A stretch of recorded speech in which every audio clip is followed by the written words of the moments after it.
வணக்கம் நண்பர்களே, முக்கிய செய்திகளை இந்த பதிவில் பார்க்க போகிறோம். மும்பை மாநகராட்சி தேர்தல் முடிவுகள் வெளிவந்துருச்சா? இப்போ பொதுமக்கள் என்ன தெரியுமா சொல்கிறாங்க? மகாராஷ்டிரா தேர்தல் ஆணையம் கொஞ்சம் அப்டேட் ஆகுங்க. லோக்கல் பாடி எலெக்ஷனை நடத்துறது ஸ்டேட் எலெக்ஷன் கமிஷன் நடத்துகிறாங்க. இந்திய தேர்தல் ஆணையம் நடத்தலை, மாநில தேர்தல் ஆணையம் தான் அதுக்கு இன்சார்ஜ். மும்பை உட்பட 29 மாநகராட்சிகளுக்கு தேர்தல் முடிவுகள் வெளிவந்திருக்கு. தேர்தல் முடிவை டக்குன்னு பார்க்க முடியலை, வெப்சைட் ப்ராப்பராக இல்லை. இது மாதிரியான பெரிய ஒரு பஞ்சாயத்து நேற்று நடந்துச்சு. அதான் பொதுமக்கள் சொல்கிறாங்க, கேரளாவுடைய எலெக்ஷன் கமிஷனை பார்த்து கற்றுக்கோங்க. லோக்கல் பாடி எலெக்ஷன் நடந்துச்சு, டக்குன்னு லைவ் அப்டேட்டை வெப்சைட்டில் பார்த்து தெரிஞ்சுக்க முடிஞ்சிச்சு. அது மாதிரியான ஃபெசிலிட்டியை எல்லா மாநில தேர்தல் ஆணையமும் ஏற்படுத்தணும் அப்படிங்கிறதான் பொதுமக்களுடைய ஃபீட்பேக்காக இருக்குது. இது ஒன்று. ரெண்டாவது, அவ்வளோதான் நம்மளை முடிச்சு விட்டாங்க போங்க அப்படிங்கிறதான் தாக்கரே பிரதர்ஸுடைய நேற்றைய மைண்ட் வாய்ஸாக இருக்குன்னு நினைக்கிறேன்.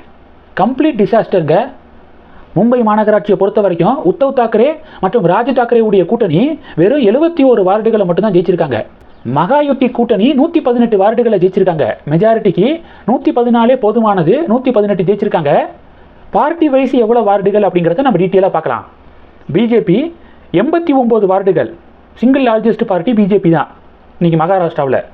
போன லோக்கல் பாடி எலெக்ஷனில் மும்பை மாநகராட்சி தேர்தலை பொறுத்த வரைக்கும் சிவசேனா ஃபஸ்ட்டு இருந்தாங்க, பிஜேபி செகண்ட் இருந்தாங்க. இன்றைக்கி பிஜேபி ஃபஸ்ட்டு, பிஜேபி பக்கம் நெருங்கக்கூட முடியலை எந்த கட்சிகள்னாலையும். 89 பிஜேபி, ஷிண்டே சிவசேனா 29. அடுத்து தாக்கரே அணி பக்கத்து வரலாம். உத்தவ் தாக்கரே சிவசேனா 65 வார்டுகள். வாய்க்கிலேயே பேசினார்ல ராஜ் தாக்கரே, வெறும் 6 வார்டுகளை மட்டும்தான் ஜெயிச்சிருக்காரு. ஏஐஎம்ஐஎம்ஏ சைலண்டாக 8 வார்டுகளை ஜெயிச்சாங்க. ஆனால் ராஜ் தாக்கரே இவ்வளவு வாய் பேசிட்டு வெறும் 6 வார்டுகளை மட்டும்தான் ஜெயிச்சிருக்கு அவருடைய எம்என்எஸ் பார்ட்டி. அடுத்து அஜித் பவாருடைய தேசியவாத காங்கிரஸ் 3 வார்டுகள். காங்கிரஸ் 15 வார்டுகளை தொட்டுறதுக்கே முக்கிக்கு இருக்காங்க அப்படின்னு நேற்று சொன்னேன்ல, தொட்டுட்டாங்க. லாஸ்ட் மினிட்ல மிக குறைவான மெஜாரிட்டியில் காங்கிரஸ் மேலும் சில வார்டுகளை ஜெயிச்சிருக்காங்க. அதனால காங்கிரஸுடைய எண்ணிக்கை 24ஆக உயர்ந்திருக்கு. சமாஜ்வாடி பார்ட்டி 2, சரத்பவாருடைய தேசியவாத காங்கிரஸ் 1. இதுதான் மும்பை மாநகராட்சி தேர்தல் முடிவுகள் நிலவரம். மொத்தம் 29 மாநகராட்சிகளுக்கு தேர்தல் நடந்திருக்குல்ல, அந்த 29ல் 25 மாநகராட்சியை மகாயுத்தி கூட்டணி தான் பிடிச்சிருக்காங்க. மீதி 4ல் 3 பார்த்தீங்கன்னா காங்கிரஸ், பேலன்ஸ் 1 மலேகான் அப்படிங்கிற மாநகராட்சியை ஏஐஎம்ஐஎம் உடைய கூட்டணி பிடிச்சிருக்காங்க.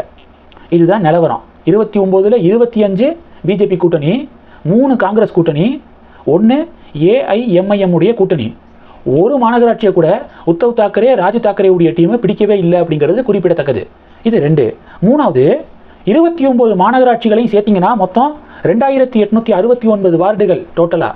இந்த 2869 வார்டுகளில் பிஜேபி மட்டும் 1425 வார்டுகளை ஜெயிச்சிருக்காங்க. ஷிண்டே சிவசேனா 399 வார்டுகளை ஜெயிச்சிருக்காங்க. காங்கிரஸ் 324, தேசியவாத காங்கிரஸ் 167, உத்தவ் தாக்கரே உடைய Shiv Sena 155.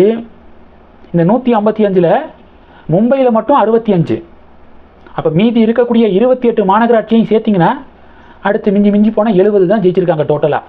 Uddhav Thackeray Shiv Sena complete was out 155. Raj Thackeray உடைய எம்என்எஸ் வெறும் 13 வார்டுகள். 2869ல் வெறும் 13 ஜெயிச்சிருக்காரு ராஜ் தாக்கரே. இந்த லட்சணத்தில் அண்ணாமலையை எவ்வளவு மோசமான வார்த்தைகளை சொல்லி விமர்சனம் பண்ணார். அண்ணாமலையை தொட்டதுனால தான் இந்த அளவுக்கு ஒரு கம்ப்ளீட் டிசாஸ்டர் தாக்கரே பிரதர்ஸுக்கு. காரணம் பின்னாடி சொல்கிறேன். அடுத்து பகுஜன் சமாஜ் பார்ட்டி 6 வார்டுகள், ஏஐஎம்ஐஎம் 121 வார்டுகளை ஜெயிச்சிருக்காங்க. அடுத்து சரத் பவாருடைய தேசியவாத காங்கிரஸ் 36. இதுதான் வார்டுகளுடைய நிலவரம். தாக்கரே பிரதர்ஸு அமைதியாக பிரச்சாரத்தை பண்ணியிருந்தாங்கன்னா மராத்தி மக்களுடைய வாக்குகள் அதிகமாக தாக்கரே பிரதர்ஸுக்கு தான் போகுது. அது ஆட்டோமேட்டிக்காக போயிருக்கும். மராத்தி அல்லாதவர்களுடைய வாக்குகளும் ஒரு குறிப்பிட்ட அளவாவது தாக்கரே பிரதர்ஸுக்கு கிடச்சிருக்கும்.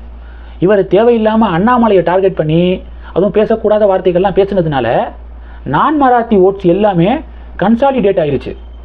ஒன்று கூடி பிஜேபி கூட்டணிக்கு ஓட்டை குத்திட்டாங்க. நீங்கள் மும்பையில் மட்டும் மராத்தி பேசக்கூடிய மக்கள் 35லேருந்து 40 விழுக்காடு மக்கள் தான் வசிக்கிறாங்க மும்பையில். அப்போ பேலன்ஸ் 60% நான் மராத்தி பீப்புள். அந்த 60%ல் ஒரு பெரிய ஒரு பர்சன்டேஜ் பிஜேபி பக்கம் தான் நகர்ந்துருக்கு, தாக்கரே பிரதர்ஸ் பக்கம் போகவே இல்லை. இதுதான் இவ்வளோ பெரிய தோல்விக்கு காரணம் அப்படின்னு அரசியல் வல்லுநர்கள் கணிக்கிறாங்க.